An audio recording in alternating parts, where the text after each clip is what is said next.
I'm going to start today's podcast with an open on last night's playoff games. I'm not going to recap every single game from the last time that we spoke with you. We will have Sunday's pod with Bill. It's going to cover a ton of stuff. So I'm going to hit up Philly's last-second shot from Embiid. It was ridiculous. The Bulls getting even with Milwaukee, where you're like, wait, what's going to happen in that series, especially with the injury stuff. But I want to start in Boston. Celtics up 2-0 on the Nets. We know how great game one was, but game two was different. And a lot of these games, like, they don't play out the exact same way all the time. I always feel like we do collectively a bad job on some of the playoff results. We'll see a result very early in game one. You're like, oh, well, they can't play with them. Or, another team's up 2-0. We just seem to forget, a lot of these series, they do actually go more than just 4 games. So Boston, what they did defensively in that second half against the Nets was all-time stuff. Let's recap a little bit of what we had. In the first half, Dragic and Bruce Brown combined for 30 points in the first. So the defensive attention is on Kyrie, who he wasn't nearly as good in game two as he was game one, where he was incredible. Durant didn't shoot it well, but you're like, okay, so what they're doing concept-wise defensively for Boston is they want to make sure they're focused on the better players, right? We see this a lot. This is not new. This is not groundbreaking stuff. But then Dragic and Brown light you up for 30. You're going, okay, is this going to work? At one point, Boston was down 14 points, 53-39.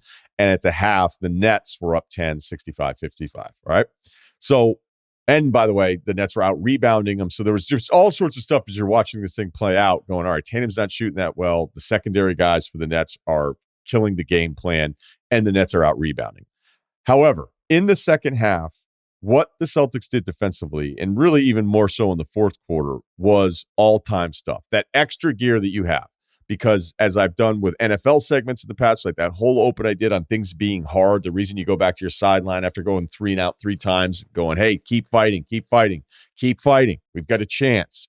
All the NFL games that you watch on Sundays where you're like, this team's so much better than that team. Next thing you know, they've got the ball with a chance to actually score down 4 because of a turnover here and there, because that's the whole point of sports. You keep fighting. This stuff isn't going to be easy, and going up against a team like Brooklyn for Boston is not going to be easy, especially when you feel like, or maybe they felt like you stole one from them at the end of game one with the last-second Tatum shot.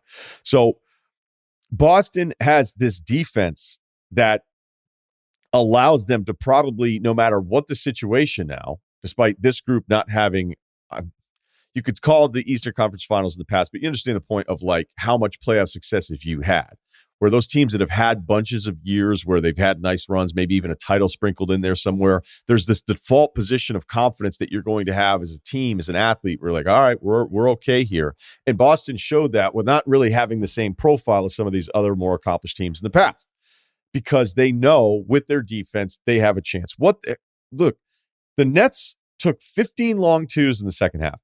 They were 1 for 15 on those. The Nets shot chart in the fourth quarter, 5 total shots in the paint, 14 outside of the paint. I'd say 10 of those were long twos. And when you watch Durant and Kyrie, they're not going to run as much stuff because they're so gifted as isolation players. They're going to maybe use the screen. They're going to turn down the screens at time. And that's why they're so good. We understand how special these players are. But when you're going to be easier to defend by just what you're doing, and then Boston thrown against that group of pit bulls who are all looking at you, where 5 eyes are on the ball as you're also keeping track of who you're defending. And you could just see it, these moments where Durant's faced up, Tatum's on him, 2 are kind of shaded off their man towards him. And it's like, man, you got to move the basketball. You have to figure out ways to get around this stuff. And the Nets just totally locked up. Durant was 0 for 10 in the second half. It's the only time in a game, regular season or playoffs, he's ever taken that many shots in a half and not made a shot. Most ever in his entire career. Tatum's defense continues. His primary assignment on Durant continues to be incredible. He blocked a shot and was almost like, it was kind of lucky. It's like he didn't even want to say anything. Durant ended up with a ton of points, but he was 4 of 17 from the floor. Tatum didn't shoot it well either.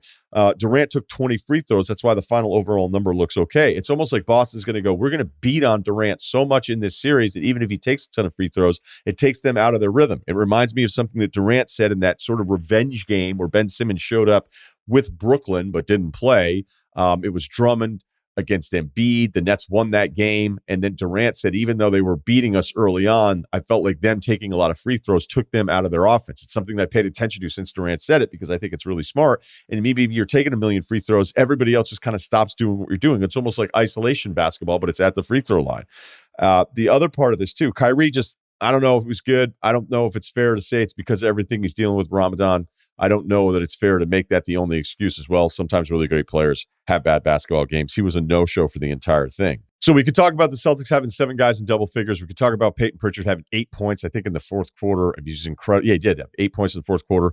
But this Celtics defense, the Nets scored 2 points, not from the floor, 2 total points overall from 11:38 left in the fourth quarter to 3:46 left.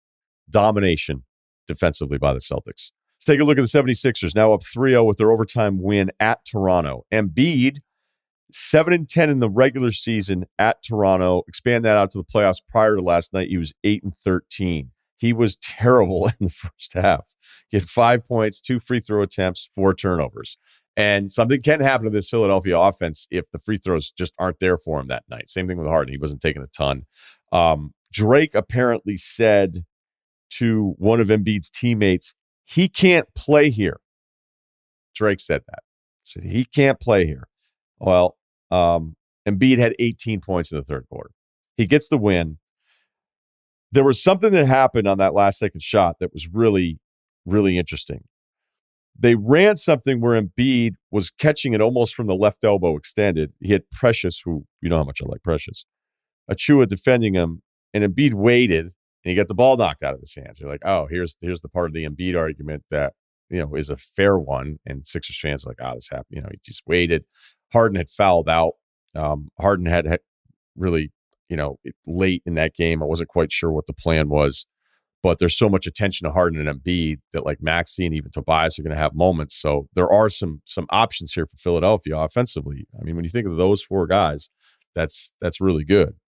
But Embiid gets the ball knocked away, tracks it down, and then is about to throw a one-handed bomb that's not going to go in. And Doc Rivers gets the timeout. So on the timeout, they run a play where I think it was supposed to be for Maxey. I was reading The Athletic. I think it was Rich Hoffman who had this, where it was basically a lob that they tried in Minnesota at the rim that didn't work in Minnesota. And in this case, there's a screen set for Embiid that worked. Achua said it was like the best screen ever. I don't know if it was the best screen ever, but he got pushed off the ball. But then on top of that, there's no one guarding the inbounds, which everybody caught on to last night. And then Van Vliet's actually on the floor. And Van Vliet's left. He saw the screen and was like, oh no, Embiid's free and he's going to get a free catch. Now you have Van Vliet closing out on Joel Embiid. But it's still an insane shot for anyone to make. But apparently this is not that abnormal for Embiid. Think about this number. Embiid is now 22 of 52 from 25 feet or more with less than 4 seconds. That's one of the most impressive numbers for a guy like Embiid. I would have been like, what is it, 6 for 50? He's 22 of 52. So there you go.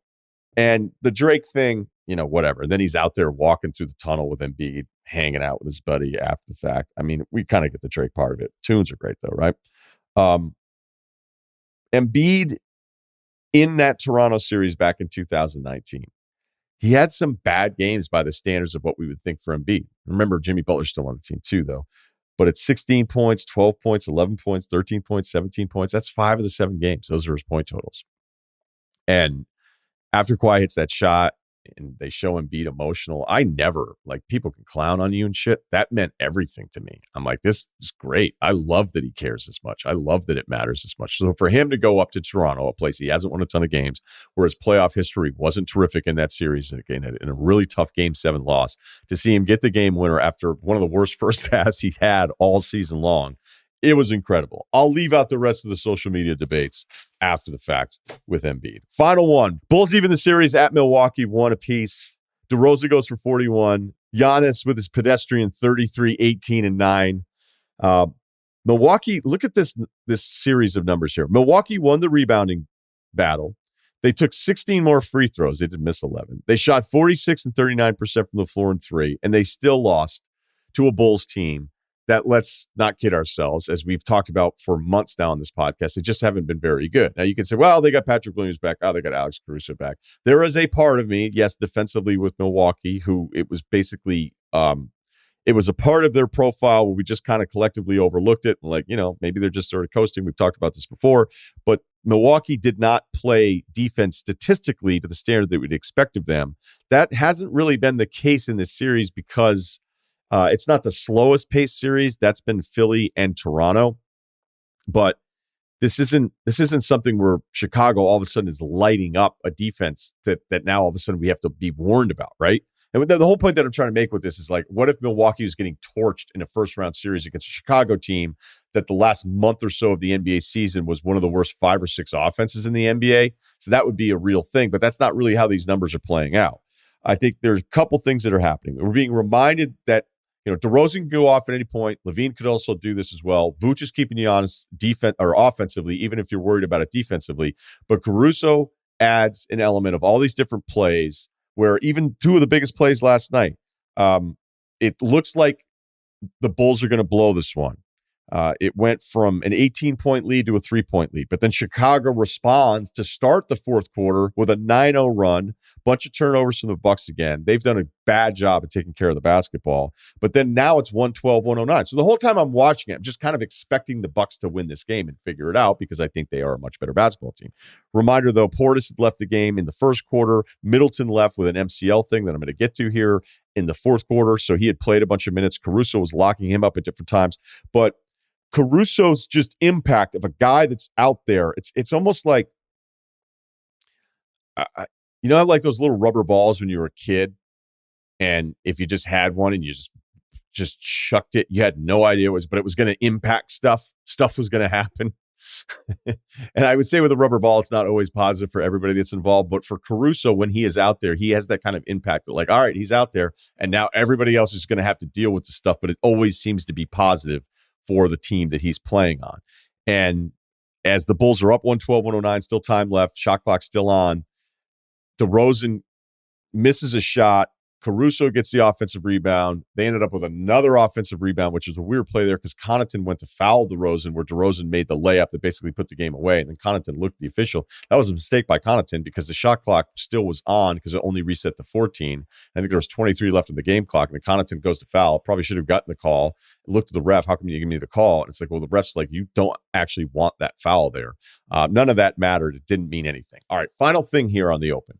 We're not halfway through most of the series here, and we're already in an injury situation. Before every playoff series starts, not series, but season starts, I'll go, look, 3 guys are going to get hurt that are significant people. They're going to probably change this. The favorite may still win, but it's going to change their path, whether easier or now more challenging. And between the Devin Booker hamstring thing, where now they're even with the Pelicans, the Middleton deal with an MCL where you don't know. Somebody can land wrong. It can look terrible and they're back immediately. I mean, Giannis, at one point last year, like, oh, there go the Bucks. Like, nope, he's superhuman. He's back.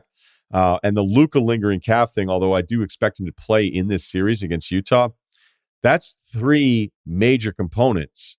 Booker, who's going to probably finish top 5 in MVP. Luka is going to finish top 5 in MVP. Luka probably doesn't have to go super fast, but I mean, we're off to a bad start already, which means odds are there's probably one more big injury lingering that's going to change a team's complete outcome.